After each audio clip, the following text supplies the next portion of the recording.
Good afternoon class, niya taron sa tuang topic sa presentation of data. So, the presentation of data is not easy as people think.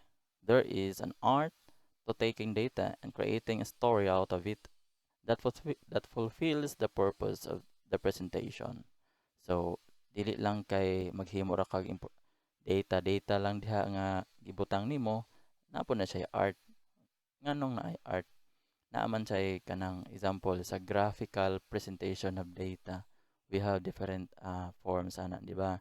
Example, line graph, pictograph, bar graph, and in tabular form also, I'm going to tackle that also. What are the parts of the table, especially a statistical table. So, anana na siya. And then, sa presentation of data, dapat mas mapasabtan na masabtan sa reader, especially sa viewer, and how they are going to grasp the information and can be easily interpreted. Labi na nga atong research, more on quantitative, mas mapasabtan nila. Dili na nato tagaan atong mga raw data nato nga may atong gikwaan sa computations, uh, especially kung nagkuha tag data on a weekly basis. So, ang atuan nga ipakita, i-present nato is katunang ato ang summary, di ba? Ato ng final data nga nakuha na nato, especially daily weight gain of broiler.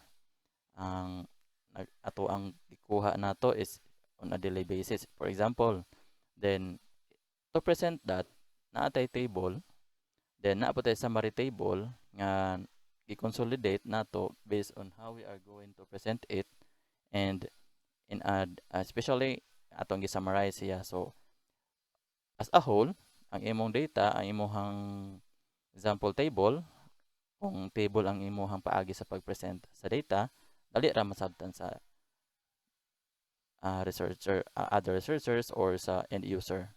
So, next, sa presentation of data, it should be organized into tables, graphs, or charts depending na sa researcher, so that logical and statistical conclusions can be derived from the collected measures para mas mapadali ang magpasabot. Kay organized na ang data, then dili na sa agba. Okay? So data may be presented in three methods na tulo ka paagi. Una is ang textual, ikaduha tabular, ikatulo or ang graphical or kaning mga diagrams na ang gamiton. Sa tabular, katong gitabulate siya, tables. Proceed ta. Muna no, akong gibalik, forms in presenting data. There are tabulation. There are also graphical presentations using charts and diagrams. Under sa charts and diagrams, there are bar charts, histogram, frequency polygon, line diagram, pie charts, pictogram, and the statistical maps. So atong ta sa tagsaon. Ang tabular presentation sa data, nagamit siya og statistical table. Nganong gitawag sa statistical table? Dili siya ordinary nga table ba? Naaman siya mga parts good. Example, nasa heading, nasa source, nasa for example, ikapila nga table. Example, table 1.1, nag-represent siya sa unsa nga, example, daily weight gain of the broiler. Then, it is a systematic organization of data in columns and rows. So, naka-kuan siya, naka-column, naka-row. So, kibo naman mo na, di ba? So, tables are devices for presenting data simply from masses of statistical data. Tabulation is the first step before data is used for analysis. So, gitabulate yun. Kay, unsaon man nato pagkuha sa final nga gi-analyze nato ang data kung wa tayo gitabulate nga data. It can be in form of simple tables or frequency distribution table. Example, data is split into convenient groups. Nana, proceed. Nahisgot man tag statistical table, unsa ang parts ani? Una, ang table heading. So, pasabot mo lang yung title ba? Consist of table number and title. So, mao na. And second, stubs. classifications or categories which are found at the left side of the body of the table. Okay? Third, box head, the top of the column. Kaupat, body, the main part of the table. Na diya na-consist ang pinaka-importante nga hisgot unsa ang statistical table. Gipakita diya ang mga katong mga data. Then, the footnotes, any statement or note inserted. Then last, the source note, source of the statistics. Kung asa nimo nakuha o asa ang nakuha nimo siya nga reference, for example. And then, nata tong example sa illustration sa table. Basic lang ni siya na arrow ang table heading babaw. Kani diri the box head. Okay, sorry. The box head na diri ang mga importante mga example sa mga title diya sa column. Yeah. Then the body consist siya tanan. Yang body meaning the content. The stubs sa ubos, footnotes sa ubos, dili siya masulod sa data sa table, nasa sa ubos sa table. Source of data also. So kani mo ang example no.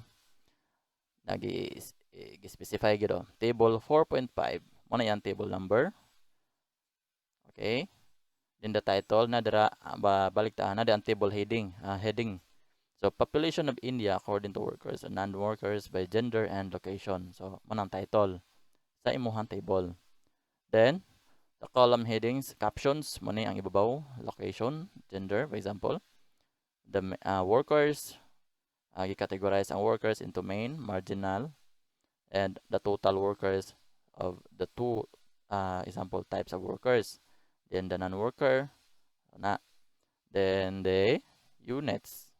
Example, i-emphasize ng units on the core. Then the row heading or the stubs. Nadari ang stubs. Wala siya ang stubs. Example lang niya, but there are different styles sa pag-present sa tabular form of data. Then the body of the table mo ni. Okay? Kita rin yung cursor. Then the source, nasilawom. Butang yun ang source. Okay, maybe if that data is copyrighted, so igo ta sa Data Privacy Act or the copyright. Diba? Then the footnote, figures are rounded to nearest ano siya? Score. Siguro ni, score. Okay? Nasabtan, footnote. Then, the textual presentation. The data gathered are presented in paragraph form. So, katunin siya mga style og bitaw kanang sa research nato nasa thesis na dito ang kanang tawag ana discussions, for example. So gipakita dito in textual form or in paragraph form. Data are written and read. Gibasa. Mabasa ra nato, masuwat gibasa. Okay? It is a combination of text and figures also. Okay. For example, ang nagpakita ka og data i-describe nimo unsay naa sa figure. Okay? For example, sa picture. Okay? Example, of the 150 sample interviewed, the following complaints were noted. 27 for lack of books in the library, 25 for a dirty playground, 20 for lack of laboratory equipment, 17 for a not well-maintained university buildings. Okay, inana ang style sa textual form in presenting data. We proceed now to graphical presentation. Kinds of graphs or diagrams. Okay? Naisip naman ito kanina, di ba? So, bar graph is to show relationships or comparison between groups. So, bar graph, katong na ay mga bar-bar. Ito ipakita later on. Second, pie or circle graph. Pie graph or circle graph, okay? Shows percentages effectively. Mura siya cake, mura siya style o pizza pie, okay? Dito nakabutang ang unsay mga importanteng information nga makuha. Third, the line graph. most useful in displaying data that changes continuously over time. For example, kaning sa PSE, Philippine Stock Exchange, kung nakakita mo ana sa presentation, ah, sa mga balita, sa newspaper, or sa social media, makita ninyo ang mga line graph nga nag-present sa changes, for example, sa stocks, okay, sa shareholders, example, changes over kanang sa inflation rate, na. Next, the pictograph or pictogram. It uses small identical or figures of objects called isotopes in making comparisons. Each picture represents a definite quantity. Okay? Ito ipakita later on. So, una, ang bar graph or the bar charts. Nasa kilid, makita ninyo na diri sa ubos ang description niya kung unsa siya kakategory. Na diri sa example, x-axis, na diri ang category, unsa nga variables ang gikuhaan. Sa y-axis ang numerical values niya. Ang bar charts, they are merely a way of presenting a set of numbers by the length of a bar. The bar chart can be simple, multiple, or component type. So dali ra nimo makitaan. Kung asa tong taas ang bar mao toy simple nagpasabot nga taas ang iyahang, for example, ang taas ang iyahang value. For example, kani kay sa incidence man ni sa number of deaths. So chronic lower respiratory disorder. So naa ang lowest niya nga data nga nakuha. Sa pneumonia, for example, sa cerebrovascular diseases and the disorder of the heart. So meaning, kato nimang high blood, mas paspas ang taas ang iyahang incidence of death diri na sa Philippines. Okay?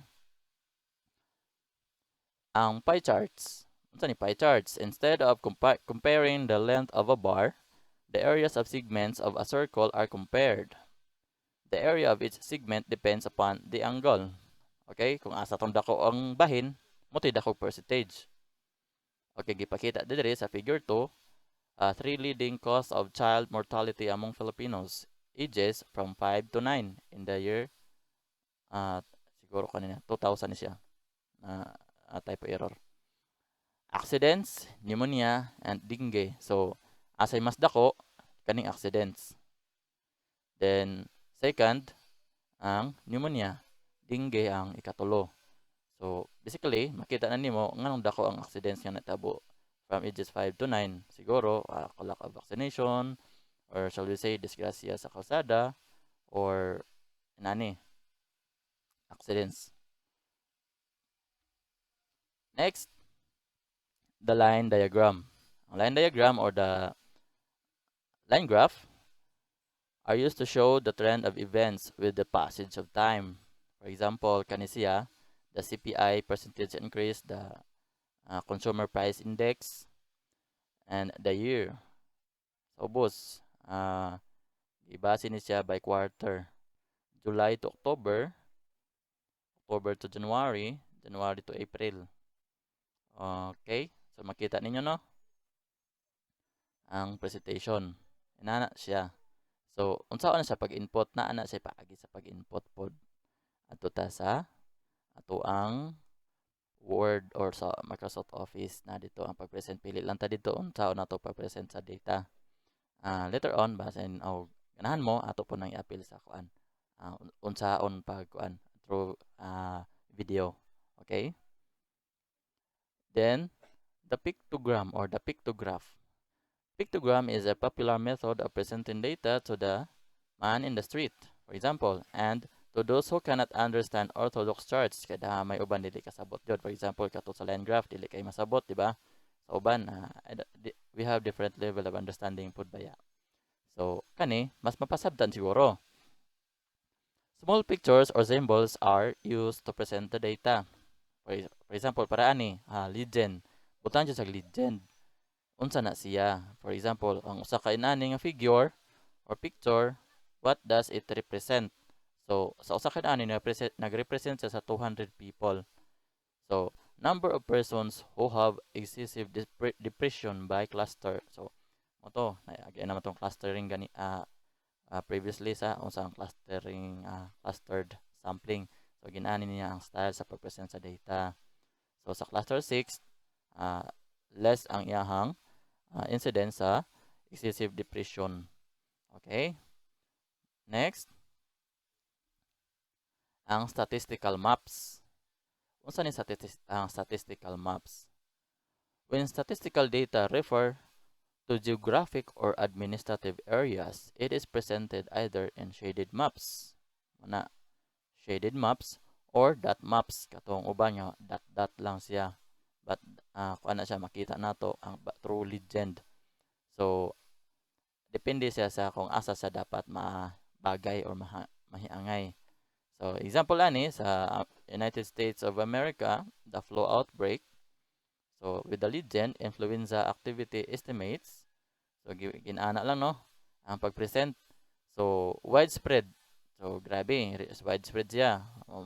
Mahimutang siya nga pandemic kung widespread na out of the country na siya or throughout the pila na ka countries ang napiktuhan, widespread siya. Then regional, pipila lang sad ka states, for example sa Amerika. Then local activity, gamay ra ang napiktuhan, inana lang siya. So with that, depende na sa tuwa kung naatay depende sa atong study, we have to select or we have to be kanang magbantay sad ta ba kung sa tuang pag-present sa atong data unsaon nato ang paagi, whether it be kaning unsay end user sa ato ang research. For example, syempre mga professionals man ta pod. So naa sa uban nga nabilong sa ang ato ang research for kanang na dapat sa anang age bracket. So atong ipahaom o ipaangay nato kung unsa asa ta dapit mo present o usa nga paagi nga forms ang atong ipakita nga naa dito ang ato ang data. Okay? So for that, sayo naman siguro kayo no masabtan na ato ang topic karon sa ora pag-present sa atong data with the forms also. So thank you class for listening and keep safe everyone.